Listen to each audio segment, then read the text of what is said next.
ഗേളി മീഡിയയിലേക്ക് സ്വാഗതം. എൻ്റെ ചാനൽ ആദ്യമായിട്ട് കാണുവാണെങ്കിൽ സബ്സ്ക്രൈബ് ചെയ്യുക, സപ്പോർട്ട് ചെയ്യുക. നിങ്ങളുടെ വലിയ അഭിപ്രായങ്ങൾ കമൻറ്റായി രേഖപ്പെടുത്തുക. അപ്പോൾ നമുക്ക് കൃഷ്ണാദ സീരിയലിൻ്റെ എപ്പിസോഡിലേക്ക് പോയാലോ?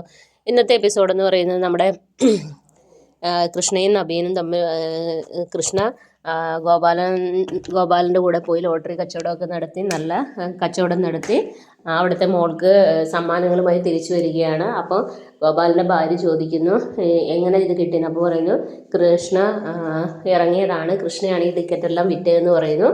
അപ്പം സുനന്ദ ചേച്ചിയും കൂടെ ജോലിക്ക് വിടണമെന്ന് കൃഷ്ണ ആവശ്യപ്പെടുകയാണ്. അപ്പം ഗോപാലൻ പറയുന്നു വിടാമെന്ന്, അങ്ങനെ സമ്മതിക്കുകയാണ്. അങ്ങനെ കൃഷ്ണ പ്രാർത്ഥിക്കുന്നത് തൻ്റെ അമ്മയുടെ ചികിത്സയ്ക്ക് വേണ്ടി പണം എങ്ങനെയും ഉണ്ടാക്കണമെന്നാണ്. അങ്ങനെ രാത്രി കിടന്നുറങ്ങുന്ന സമയത്ത് കൃഷ്ണയുടെ കാലിൽ എന്തോ വന്ന് കൊത്തുന്നതായിട്ട് സ്വപ്നം കാണുന്നു. അതുപോലെ ഗാഥയുടെ കാലിൽ സർപ്പം കൊത്തുന്നതായിട്ട് സ്വപ്നം കാണുകയാണ്. അപ്പോൾ കൃഷ്ണ പെട്ടെന്ന് ഞെട്ടി ഉണരുകയാണ്. അപ്പം സുനന്ദയോട് പറയുന്നു ഞാൻ ആ നാഗദൈവങ്ങളുള്ള തറവാടിൽ പോയതിന് ശേഷമാണ് ഇങ്ങനെ സ്വപ്നം കാണുന്നതെന്ന് പറയുന്നു. അതുപോലെ ഗാഥയാണെങ്കിൽ അതൊന്നും വിശ്വസിക്കത്തില്ല. അപ്പോൾ സിതാര ഓടി വരുന്നു. അപ്പോൾ സിതാരയോട് പറയുന്നു അമ്മയല്ലേ ഇങ്ങനെ ഓരോ കഥകളൊക്കെ എനിക്ക് പറഞ്ഞു തന്നു, അതുകൊണ്ടാണ് ഇങ്ങനെ വേണ്ടാത്ത സ്വപ്നങ്ങളൊക്കെ കണ്ടതെന്നുള്ള രീതിയിൽ പറയുകയാണ്. അങ്ങനെ അവർ അവിടെ നിന്ന് അപ്പം സിതാരയ്ക്കാണെങ്കിൽ എങ്ങനെയും കല്യാണം മുടക്കണം എന്ന് തന്നെയാണ്. അങ്ങനെ നവീനെ കാണണമെന്ന് ആവശ്യപ്പെടുകയാണ്. അപ്പം നമ്മുടെ ഗാഥ ചോദിക്കുക എന്തിനാന്ന് ചോദിക്കുക. അങ്ങനെ ഗാഥയും കൂട്ടി നവീനെ കാണുന്നു. എന്നിട്ട് നവീൻ്റെ അടുത്ത് പറയുന്നു കല്യാണത്തിന് മുമ്പേ എൻ്റെ മോള് നവീൻ്റെ വീട്ടിൽ വരട്ടെ, എല്ലാവരുമായി പരിചയപ്പെടട്ടെ, അവിടുത്തെ സാഹചര്യങ്ങളായിട്ട് പൊരുത്തപ്പെടട്ടെ, എന്നിട്ട് അവർ തമ്മിൽ എല്ലാവരും ഒക്കെ ഓക്കെ ആണെങ്കിൽ നമുക്കിത് പ്രൊസീഡ് ചെയ്യാമെന്ന് പറയുന്നു. അപ്പം നമ്മുടെ നവീൻ പറയും വീട്ടിൽ ആദ്യം ഞാൻ സംസാരിക്കട്ടെ, അവർക്ക് ആദ്യം ഉൾക്കൊള്ളാൻ കഴിയില്ല എങ്കിലും ഞാനത് ഏറ്റെടുത്ത് ചെയ്യാം എന്നുള്ള രീതിയിൽ പറയുകയാണ്.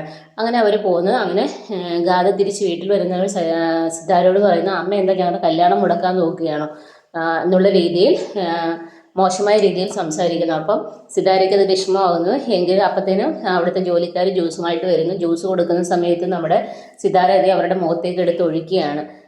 അവരുടെ കൺട്രോൾ വിട്ടു പോവുകയാണ്. അങ്ങനെയാണ് ഇന്നത്തെ എപ്പിസോഡിലുള്ളത്. നാളത്തെ എപ്പിസോഡ് എന്ന് പറയുന്നത് നമ്മുടെ സുനന്ദ ഈ സിതാരയുടെ വീട്ടിലാണ് ജോലിക്ക് ചെല്ലുന്നത്. അങ്ങനെ അവിടെ ജോലിക്ക് കയറുകയാണ്. അപ്പോൾ സുനന്ദ പറയുന്നു ജോലിക്ക് കയറിക്കോളൂ, നാളെ തൊട്ട് വന്നോളൂ എന്ന് പറയുകയാണ്. അപ്പോൾ നമ്മുടെ കൃഷ്ണ ആണെങ്കിൽ ഇത് പുറത്ത് നിന്നെല്ലാം കാണുകയൊക്കെ ചെയ്യുന്നുണ്ട്. സിതാരയ്ക്കാണെങ്കിൽ ഈ കല്യാണം എങ്ങനെയും മുടക്കിയേ മതിയാവുള്ളൂ. അപ്പം നവീനാണെങ്കിൽ വീട്ടിൽ ഈ കാര്യം അവതരിപ്പിക്കുകയാണ്.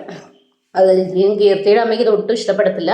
അപ്പോൾ പറയും അങ്ങനെയുള്ളൊരു പെണ്ണ് നമ്മുടെ ഇവിടെ വേണ്ട, ഇവിടെ കൊണ്ടുവരാൻ സമ്മതിക്കത്തില്ല എന്ന് പറയും. അപ്പം നവീൻ്റെ അമ്മയൊക്കെ സങ്കടത്തിലാണ്, എന്ത് ചെയ്യണം എന്നറിയണം. മുത്തശ്ശിയാണെങ്കിൽ അതിലും വിഷമത്തിൽ. കാരണം ഇവിടെ വന്ന് നിന്ന് കഴിയുമ്പോൾ എന്തെങ്കിലും രഹസ്യങ്ങൾ അറിഞ്ഞാൽ മൊത്തം പണി പാടുമെന്ന് അവർക്ക് നന്നായിട്ട് അറിയാം. അപ്പം അത് എങ്ങനെയും മുടക്കണോ അതോ എന്താ ചെയ്യേണ്ടതെന്ന് ഇങ്ങനെ ആലോചിക്കുകയാണ്. നവീൻ്റെ എന്താ പറയുക, നവീൻ പറഞ്ഞ സ്ഥിതിക്ക് എന്തായാലും നവീൻ ഇത് കൊണ്ടുവരുന്നു ഉറപ്പാണ്. ഇതൊക്കെയാണ് നാളത്തെ എപ്പിസോഡിലുള്ളത്. അപ്പോൾ നാളത്തെ എപ്പിസോഡിനെ എല്ലാവരും വെയിറ്റ് ചെയ്യുക. അപ്പോൾ ഓക്കെ, ബൈ ബൈ.